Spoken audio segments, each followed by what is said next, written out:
Assalamualaikum warahmatullahi wabarakatuh. Perkenalkan, nama saya Siti Mariam. Saya peserta PKDP Mandiri tahun 2026 dari Perguruan Tinggi Institut Agama Islam Sukabumi. Baik, saya akan menyampaikan bahan pembelajaran mengenai filsafat jurnalisme modern versus komunikasi Islam. Filsafat modern tidak hanya lagi sekedar membicarakan bagaimana menulis berita yang baik. Namun, pada saat ini, filsafat jurnalistik menekankan untuk mengintegrasi sebuah kebenaran, otoritas, dan etika di tengah landscape digital yang mengalami disrupsi, di mana orang bisa menjadi produsen informasi. Nah, maka dari itu, di sini kita akan kupas bagaimana ontologi, epistemologi, dan aksiologi jurnalisme dakwah. Kita akan bahas apa itu ontologi jurnalisme modern. Nah, ontologi jurnalisme modern berangkat dari sebuah objektif atau hakikat berita jurnalis modern seperti apa. Nah, ontologi jurnalisme modern itu adalah memandang berita sebagai realitas versus rekayasa, di mana pencarian kebenaran yang empiris itu adalah fakta yang nyata. Kemudian yang kedua, itu ada epistemologi, artinya atau mengangkat bahwa metodologi pengumpulan dan verifikasi pembuatan sebuah berita jurnalisme modern itu harus melalui verifikasi atau teknik cross-check, di mana teknik cross-check ini dapat dilakukan melalui perangkat digital. Adapun dengan aksiologi jurnalisme modern, ini memandang nilai dan fungsi jurnalisme modern. Nah, hal ini kita ketahui melalui etika jurnalistik atau kode etik jurnalistik yang biasanya kita singkat menjadi KEJ atau KEJ. Nah, yang ini memandang bahwa akurasi dan perlindungan privasi korban menjadi salah satu titik pembahasan atau titik fokus pengkajiannya di sebelah sana. Kemudian nilai dari aksiologi atau nilai dari jurnalisme modern itu terdapat pada kepentingan publik. Jadi menekankan kepentingan publik yang harus ada di jurnalisme modern, karena prinsipnya melayani masyarakat dan menjaga demokrasi sebagai warga negara Indonesia. Itu kajian mengenai filsafat modern.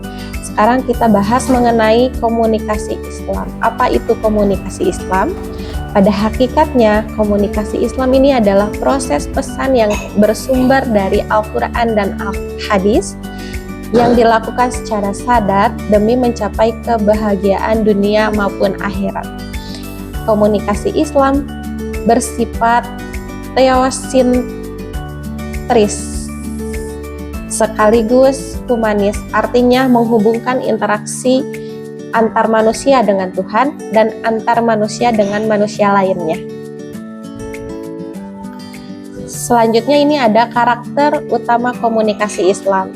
Karakter utama komunikasi Islam akan terbagi menjadi 3, yaitu dimensi teologis, artinya pertanggungjawaban akhirat. Itu titik fokusnya antara individu dengan Tuhan atau dengan Allah Subhanahu wa Ta'ala.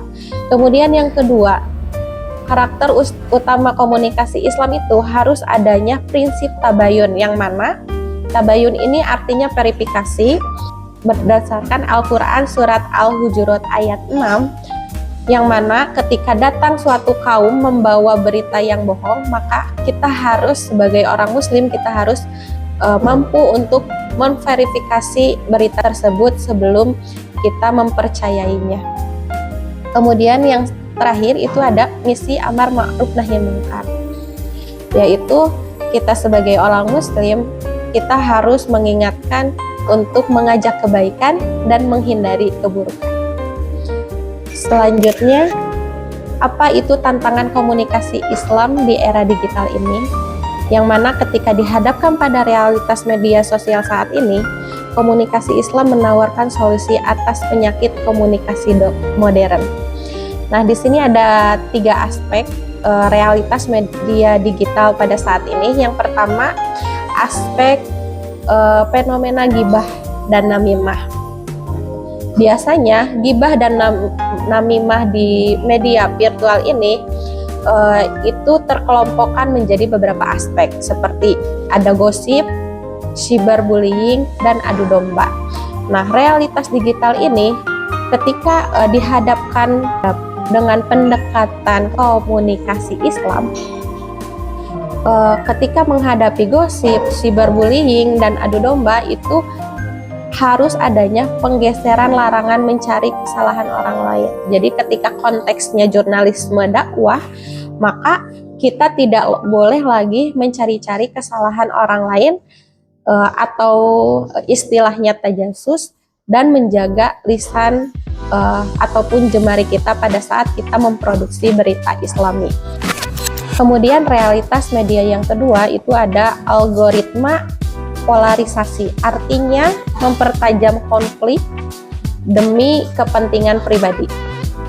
Nah, ketika hal ini menggunakan pendekatan komunikasi Islam, maka kita sebagai akademisi komunikasi Islam itu harus mengutamakan prinsip ukhuwah, artinya persaudaraan, di mana komunikasi ini yang mencintai kedamaian atau islah terhadap sesama muslim. Kemudian yang ketiga, realitas digital yang ketiga yaitu komodifikasi informasi, artinya berita bohong atau berita bohong demi popularitas.